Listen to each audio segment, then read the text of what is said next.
Olá, pessoal! Hoje, então, nós vamos tratar das competências em matéria ambiental. As competências ambientais, elas estão previstas no artigo 22 a 30 da Constituição Federal.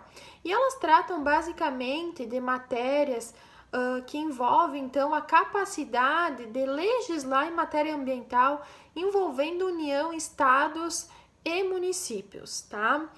Bom, a nossa doutrina e também a Constituição Federal, ela traz três aspectos principais, né? A competência, ela pode ser vista tanto em matéria nacional, cabendo à União legislar sobre determinadas matérias ambiental.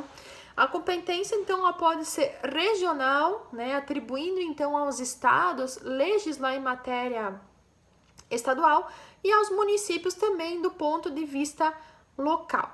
Bom, a competência administrativa, ela pode ser tanto exclusiva quanto comum, né? Ela vai ser exclusiva quando somente a União pode legislar sobre aquela matéria específica, né? Ou criar políticas públicas sobre aquela matéria específica, né?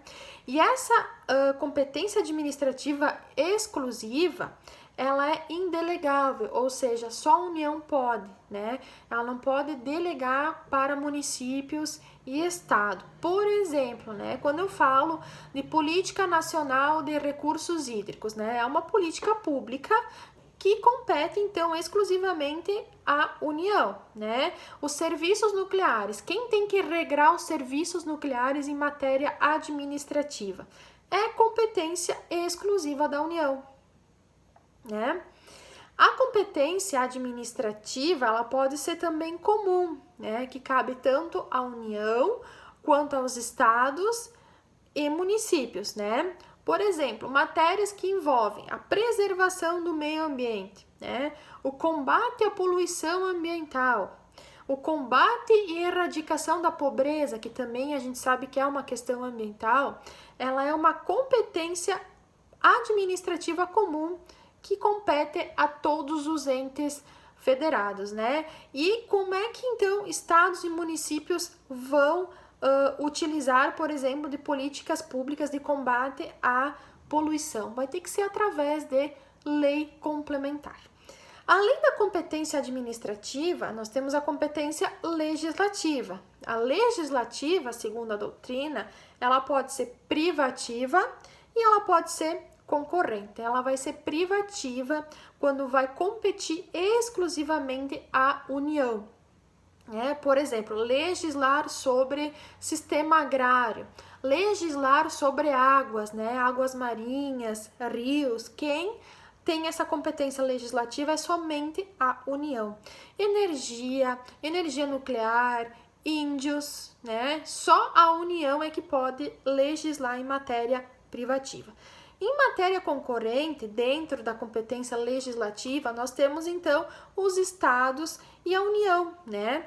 Por exemplo, quando eu falo de direito urbanístico, é uma competência concorrente atribuída tanto à União quanto aos estados. Quando me refiro à fauna, quando me refiro à flora, né? São competências legislativas desses entes federados, tanto à União quanto aos estados, tá? Em matéria legislativa, no tocante aos municípios, nós temos lá no artigo 30 da Constituição Federal, né? O município ele vai analisar o aspecto local em matéria de legislação. E o município, através do artigo 30 da Constituição Federal, ele vai prever, então, a proteção do patrimônio ambiental, seja ele histórico e cultural, e também ele vai tratar de questões que envolvam o ordenamento territorial, tá? Bom, os estados, como os municípios, né, eles têm essa atribuição pelo artigo 30 da Constituição Federal, nós temos também os estados no artigo 25, né? Os estados, por exemplo, vão poder tratar de matérias específicas em matéria de legislação. Por exemplo, gás canalizado. Quem trata são os estados, né? Regiões metropolitanas, né? Quem define essas regiões metropolitanas também é competência do Estado. Aglomerações urbanas, né?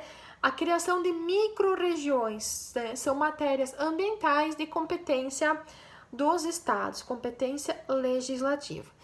Uma coisa importante também é que a União, ela legisla de forma geral, né? E os estados e municípios, dentro das suas competências, eles legislam de forma suplementar. Não esqueçamos também, né, que o município, quando for criar um regramento, né, ele sempre tem que ser mais restritivo do que permissivo, tá? Por exemplo, se existe um decreto federal, como o decreto 6514, que estipula sanções administrativas em matéria ambiental, esse decreto ele vai determinar o quê? Vai determinar que determinada conduta considerada lesiva ao meio ambiente vai sofrer uma punição, né? O agente vai sofrer uma punição por degradar o meio ambiente, né? Por exemplo, vai ter que pagar uma multa, vai ter que reparar o dano ambiental. Isso são sanções administrativas em matéria ambiental, que quem cria a legislação, como esse decreto é um decreto federal, é a União, né? O município, se quiser regrar isso, ele pode regrar através de uma lei municipal. E essa lei municipal, ela tem que estar de acordo com a lei federal, né? Isso que a Constituição nos permite e a doutrina também vem a dizer que a lei municipal, ela sempre tem que estar de acordo com a lei federal. Inclusive, ela pode até ser mais restritiva, né? Nunca sendo mais permissiva.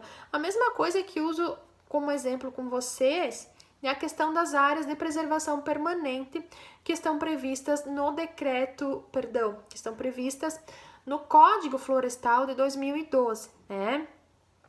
Bom, as áreas de preservação permanente no Código Florestal de 2012 prevê um distanciamento mínimo de 30 metros para as construções, tá?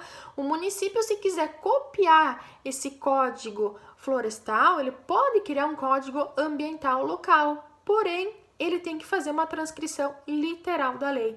Ele não pode vir a dizer que as áreas de preservação são aquelas com afastamento de no mínimo 20 metros, né? A gente sabe que a legislação diz que é 30, então o município ele deve informar que é 30, ou inclusive ele pode até ser mais restritivo, dizendo que é 40, 50, 60 metros, né? Sempre com caráter mais restritivo, de proteção ao meio ambiente. Bom, em matéria de competência ambiental, né, seriam então essas as considerações. Peço atenção então de todos que venham a fazer uma leitura nos artigos 21 a 30 da Constituição Federal, que trata então das matérias de competência ambiental, seja dentro da esfera administrativa quanto a legislativa. Muito obrigada, pessoal, e até a próxima aula.